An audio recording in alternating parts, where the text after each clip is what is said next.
ಅವ್ಯವಪದಿಯಾದ ಶ್ರೀಮನ್ನಾರಾಯಣನ ಅನುಗ್ರಹ ವಿಶೇಷದಿಂದ ವಿಷ್ಣು ಸಹಸ್ರನಾಮದ ಅರ್ಥವಿಶೇಷವನ್ನು ತಿಳಿಯುವಂತಹ ಪ್ರಯತ್ನದಲ್ಲಿ ನಾವಿದ್ದೇವೆ. ಸಹಸ್ರನಾಮಕ್ಕೆ ಹಲವಾರು ಜನ ಮಹನೀಯರು ಭಾಷ್ಯವನ್ನು ಕೊಟ್ಟಿದ್ದಾರೆ. ನಮ್ಮ ಶ್ರೀವೈಷ್ಣವ ಸಂಪ್ರದಾಯದಲ್ಲಿ ಪರಾಶರ ಭಟ್ಟರು ಭಗವದ್ಗುಣ ದರ್ಪಣ ಎಂಬ ತಮ್ಮ ವಿಷ್ಣು ಸಹಸ್ರನಾಮದ ಭಾಷ್ಯದಲ್ಲಿ ಭಗವಂತನ ಗುಣಾತಿಶಯವನ್ನೆಲ್ಲ ಕೊಂಡಾಡ್ತಾರೆ. ವಿಷ್ಣು ಸಹಸ್ರನಾಮವನ್ನು ಶ್ರವಣ ಮಾಡೋದರಿಂದಲೂ ನಾವು ಅದನ್ನು ಅಧ್ಯಯನ ಮಾಡುವುದರಿಂದಲೂ ಸರ್ವ ವಿಧವಾದ ಸೌಭಾಗ್ಯಗಳು ನಮಗೆ ಏರ್ಪಡುತ್ತೆ. ಔಷಧ ಸ್ವರೂಪದಲ್ಲಿ ನಮಗೆ ವಿಷ್ಣು ಸಹಸ್ರನಾಮವಿದೆ. ಇದು ಮಧುರವಾದ ಔಷಧ. ಯಾರು ಈ ಸಹಸ್ರನಾಮದ ಅರ್ಥವಿಶೇಷವನ್ನು ತಿಳ್ಕೊಳ್ತಾರೋ ಅವರಿಗೆ ಮುಖ್ಯವಾಗಿ ಪರಮಾತ್ಮನ ಅನುಭೂತಿ ಏರ್ಪಡುತ್ತೆ. ಶೀಘ್ರತೆಯ ಆವಿರ್ಭವತಿ ಅನುಭಾವಯಿತಿ ಚ ಭಕ್ತಾನ್ ಎಂದು ನಾರದರ ಭಕ್ತಿ ಸೂತ್ರದಲ್ಲಿ ಭಗವಂತನನ್ನು ಶೀಘ್ರದಲ್ಲಿ ಒಲಿಸಿಕೊಳ್ಳಬೇಕಾದರೆ, ಭಗವತ್ ಕೃಪೆಗೆ ಪಾತ್ರನಾಗಬೇಕಾದರೆ ಅವನ ನಾಮವನ್ನು ಕೊಂಡಾಡಬೇಕು. ಕೃಷ್ಣ, ಗೋವಿಂದ, ನಾರಾಯಣ ಎಂಬ ನಾಮ ಸಂಕೀರ್ತನ ಮಾತ್ರಕ್ಕೆ ಭಗವಂತನ ಮನಸ್ಸು ಕರಗಿ ನಾವು ಮಾಡಿರುವಂತೆಲ್ಲ ಅಪರಾಧಗಳನ್ನೆಲ್ಲ ಅವನು ಕ್ಷಮಿಸಿ ನಮಗೆ ಸರ್ವ ವಿಧವಾದ ಪುರುಷಾರ್ಥಗಳನ್ನು ಕರುಣೆ ಮಾಡುತ್ತಾನೆ. ನೀನ್ಯಾಕೋ ನಿನ್ನ ಹಂಗ್ಯಾಕೋ ನಿನ್ನ ನಾಮದ ಬಲವೊಂದಿದ್ದರೆ ಸಾಕು ಎಂಬ ದಾಸರ ವಚನದಂತೆ ಭಗವಂತನಿಗಿಂತಲೂ ಮಿಗಿಲಾದದ್ದು ಭಗವಂತನ ಶ್ರೀನಾಮ. ಭಗವಂತ ಹೇಗೆ ಸೃಷ್ಟಿಕರ್ತನಾಗಿದ್ದಾನೋ, ಭಗವಂತ ಹೇಗೆ ಅನಾದಿಯಾಗಿದ್ದಾನೋ ಆ ರೀತಿ ಭಗವಂತನ ಶ್ರೀನಾಮಗಳು ಅನಾದಿ ಎಂದು ಹೇಳಬಹುದು. ಭಗವಂತನಿಗೆ ಯಾರಾದರೂ ತಂದೆ ಉಂಟು ಅಂತ ಕೇಳಿದ್ರೆ ಇಲ್ಲ ತಾನೆ. ನಾವು ಲೋಕದಲ್ಲಿ ಸಾಮಾನ್ಯವಾಗಿ ಒಂದು ಶಿಶು ಹುಟ್ಟಿದ ತಕ್ಷಣ ಅದಕ್ಕೆ ನಾಮಕರಣ ಮಾಡ್ತೇವೆ. ಹುಟ್ಟಿದ ನಂತರ ಅದಕ್ಕೆ ನಾಮ ನಿರ್ದೇಶನವೇರ್ಪಡತ್ತೆ.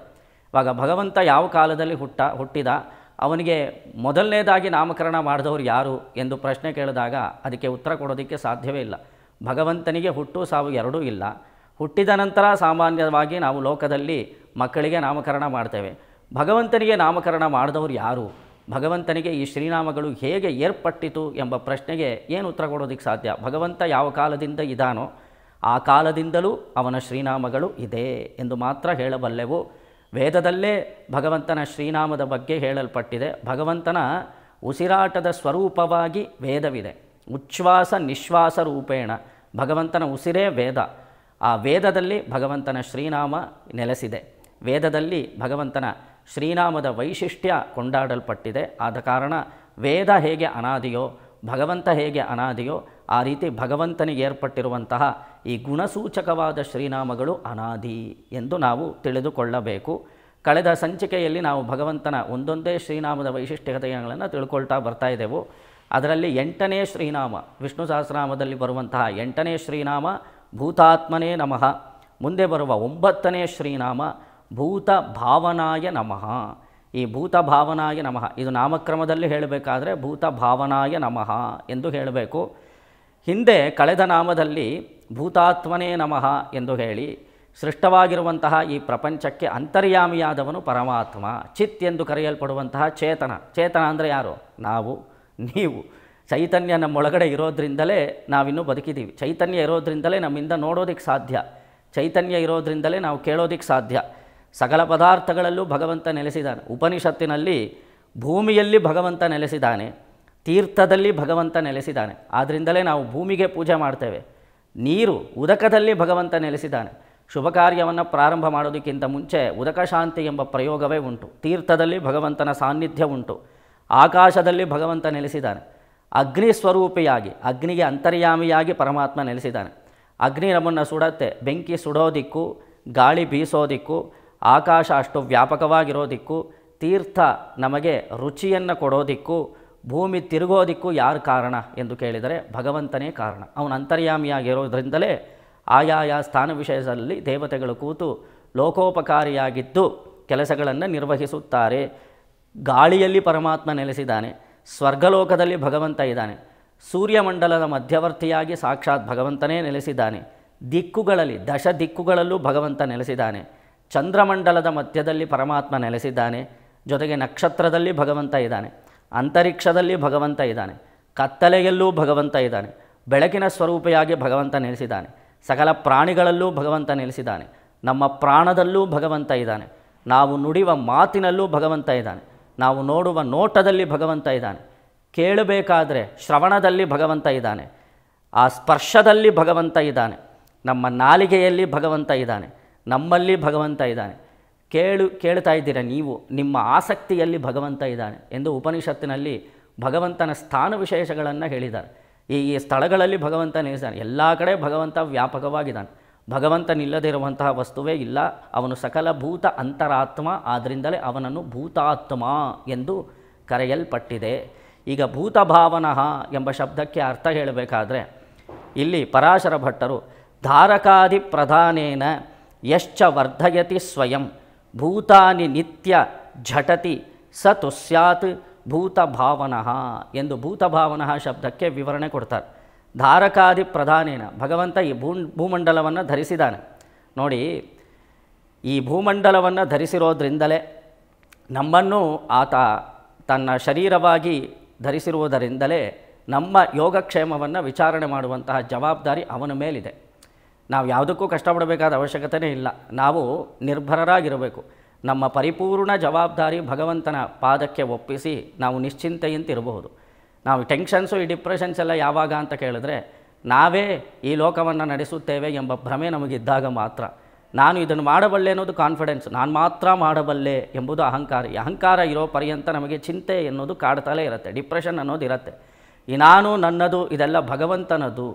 ಭಗವಂತನಿಗೆ ಸಮರ್ಪಣೆ ಮಾಡಿಬಿಟ್ರೆ ಎಲ್ಲವನ್ನು, ಈ ಮನಸ್ಸನ್ನು, ಆತ್ಮವನ್ನು, ಶರೀರವನ್ನು ಭಗವಂತನಿಗೆ ನಾವು ಸಮರ್ಪಣೆ ಮಾಡಿದಾಗ, ಕಾರಣ ಏನು ಅಂದರೆ ಇದು ಭಗವಂತನ ವಸ್ತುವಾಗಿರೋದ್ರಿಂದ.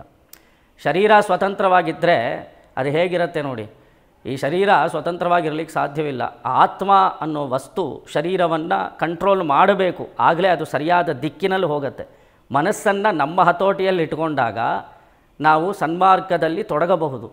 ಮನಸ್ಸಿನ ಹತೋಟಿಯಲ್ಲಿ ನಾವಿದ್ದಾಗ ಏನಾಗುತ್ತೆ ನೋಡಿ, ಮನಸ್ಸು ಎಲ್ಲೆಲ್ಲೋ ಹೋಗುತ್ತೆ. ನಾವು ಆ ಕಡೆ ಹೋದಾಗ ಅದರ ಕೈಯಲ್ಲಿ ನಾವಿದ್ದಾಗ ನಮಗೆ ಕಷ್ಟ ನಷ್ಟಗಳು ಏರ್ಪಡುತ್ತೆ. ಮನಸ್ಸನ್ನು ನಾವು ನಿಯಂತ್ರಿಸಬೇಕೇ ಹೊರತು ಇಂದ್ರಿಯಗಳು ನಮ್ಮನ್ನು ನಿಯಂತ್ರಿಸಬಾರದು.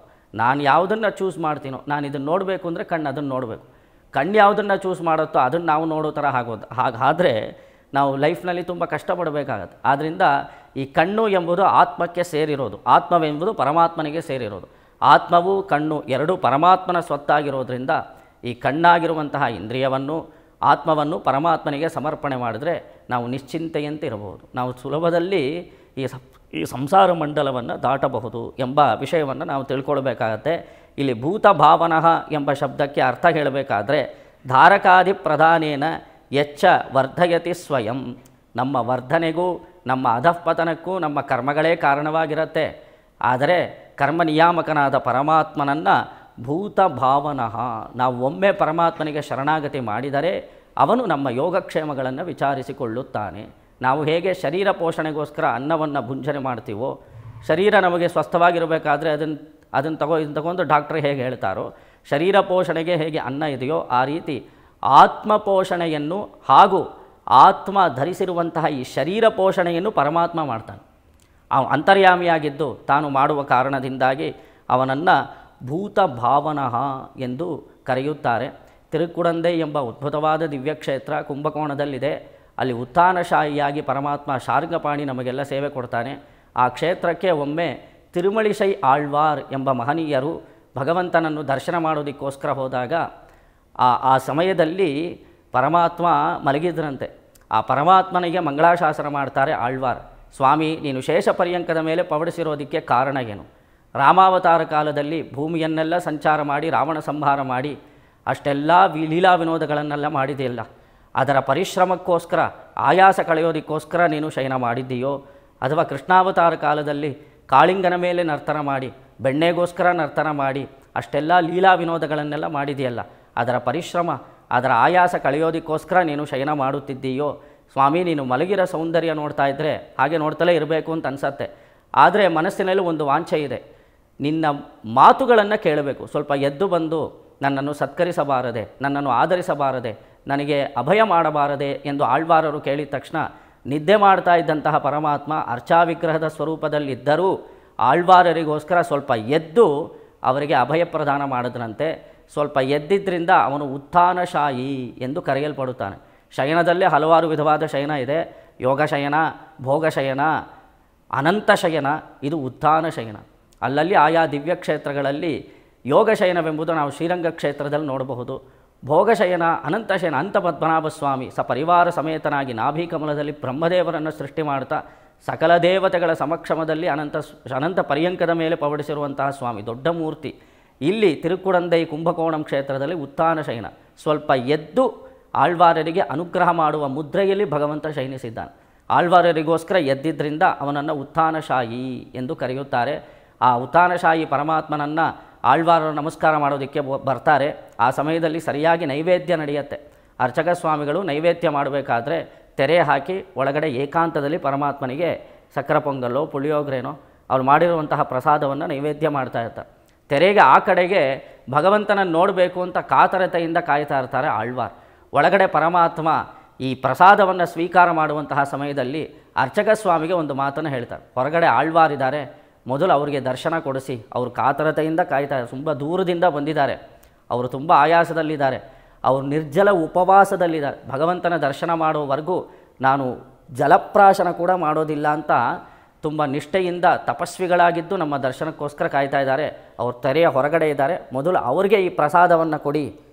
ಅವರು ತಿಂದ ನಂತರ ನನಗೆ ಅವರ ಪ್ರಸಾದವನ್ನು ನೈವೇದ್ಯ ಮಾಡಿ ಅಂತ ಭಗವಂತ ಹೇಳಿದ್ನಂತೆ. ಆಗ ತೆರೆದು ಅರ್ಚಕ ಸ್ವಾಮಿಗಳು ತಿರುಮಳಿಶಿ ಆಳ್ವಾರ ಹತ್ರ ಹೋಗಿ, ಸ್ವಾಮಿ ಪ್ರಸಾದವನ್ನು ಭಗವಂತ ಸ್ವೀಕಾರ ಮಾಡ್ತಾ ಇಲ್ಲ, ನೀವು ಮೊದಲು ಪ್ರಸಾದವನ್ನು ಸ್ವೀಕರಿಸಬೇಕಂತೆ, ನೀವು ಉಳಿಸಿಟ್ಟ ಪ್ರಸಾದವನ್ನು ಅವರು ನೈವೇದ್ಯ ಮಾಡ್ಕೊಳ್ತಾರಂತೆ. ದೇವರು ಹೇಳಿದ ತಕ್ಷಣ ಆಳ್ವಾರರು ನೇರವಾಗಿ ಪರಮಾತ್ಮನ ಬಳಿ ಕೇಳ್ತಾರೆ, ಸ್ವಾಮಿ ಇದು ಸಾಧ್ಯವಾ? ನಾನು ತಿಂದುಂಡ ಪ್ರಸಾದವನ್ನು ನೀವು ಸ್ವೀಕಾರ ಮಾಡೋದಾ ಅಥವಾ ನೀವು ನಿಮ್ಮ ಪ್ರಸಾದವನ್ನು ಕೊಡುವುದಾ? ಅದು ಸಾಧ್ಯವಿಲ್ಲ ಸ್ವಾಮಿ, ನೀವು ಪರಮಾತ್ಮ, ನಾನು ಜೀವಾತ್ಮ, ನಾನು ನಿನ್ನ ದಾಸ ಸಂಭೂತನು, ನಾನು ನಿನ್ನ ಶೇಷ ಸಂಭೂತನಾದ ಕಾರಣ ಹೇಗಾದರೂ ಒಬ್ಬ ದಾಸ ಸ್ವಾಮಿಯ ಪ್ರಸಾದವನ್ನು ಸ್ವೀಕಾರ ಮಾಡಬೇಕೇ ಹೊರತು ದಾಸನು ತಿಂದ ಪ್ರಸಾದವನ್ನು ಸ್ವಾಮಿ ಸ್ವೀಕಾರ ಮಾಡೋ ಹಾಗಿಲ್ಲ, ನೀನು ಈ ರೀತಿ ಮಾಡಬಾರ್ದು ಅಂತ ಆಳ್ವಾರರು ಕೇಳಿದ ತಕ್ಷಣ ಪರಮಾತ್ಮ ತನ್ನ ಸ್ವತಂತ್ರದಿಂದ ಹೇಳ್ತಾನೆ, ನೋಡು ನೀನು ನನಗೆ ಯಾರು? ದಾಸ ಅಂದರೆ ಏನು? ಶರೀರ. ನಾನು ನಿನ್ನ ಶರೀರವನ್ನು ನಾನೇ ತಾನೇ ಧರಿಸಿರೋದು, ಅದೇ ತಾನೇ ಭೂತಾತ್ಮ ಅನ್ನೋ ಶಬ್ದಕ್ಕೆ ಏನರ್ಥ? ನಾನು ಆತ್ಮವನ್ನು ಅಂದರೆ ಆತ್ಮ ಎಂದು ಕರೆಯಲ್ಪಡುವ ನಿನ್ನನ್ನು, ನೀನು ಧರಿಸಿದ ಶರೀರವನ್ನು ಎರಡನ್ನೂ ನಾನು ಧಾರಣೆ ಮಾಡಿರೋದ್ರಿಂದ ಹೇಗೆ ನೀನು ಶರೀರ ಪೋಷಣೆಗೋಸ್ಕರ ಆಹಾರವನ್ನು ಸ್ವೀಕಾರ ಮಾಡ್ತೀಯೋ ಆ ರೀತಿ ನಿನ್ನ ಒಂದು ಯೋಗಕ್ಷೇಮವನ್ನು ವಿಚಾರಣೆ ಮಾಡೋದು ನನ್ನ ಕರ್ತವ್ಯವಾದ ಕಾರಣ, ನಿನ್ನ ಪೋಷಣೆ ಮಾಡೋದು ನನ್ನ ಕರ್ತವ್ಯವಾದ ಕಾರಣ.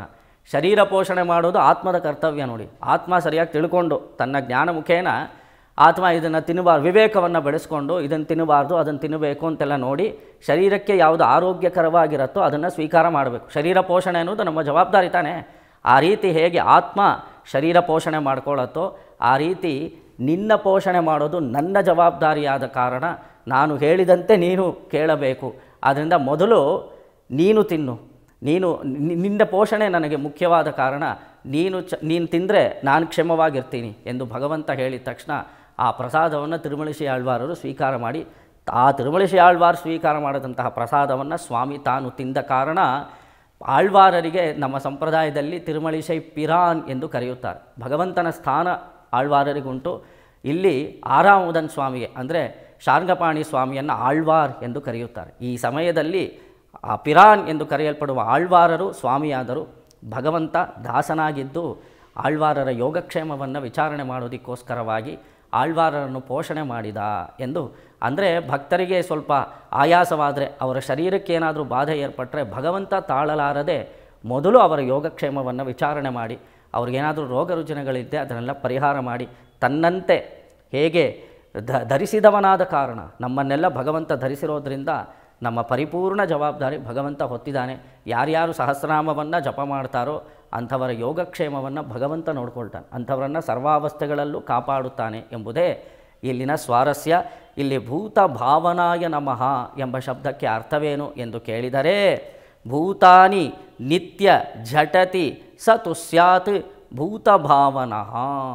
ಹೇಗೆ ಶರೀರ ಪೋಷಣೆಗೋಸ್ಕರ ಆಹಾರವನ್ನು ಸ್ವೀಕಾರ ಮಾಡ್ತೇವೋ ಆ ರೀತಿ ಜೀವನನ್ನು ಪರಮಾತ್ಮ ಧರಿಸಿರೋದ್ರಿಂದ ಜೀವನ ಯೋಗಕ್ಷೇಮ ಅಥವಾ ಪೋಷಣೆ ಇದೆಲ್ಲವೂ ಭಗವಂತನು ನಿಯಂತ್ರಿಸುತ್ತಾನೆ.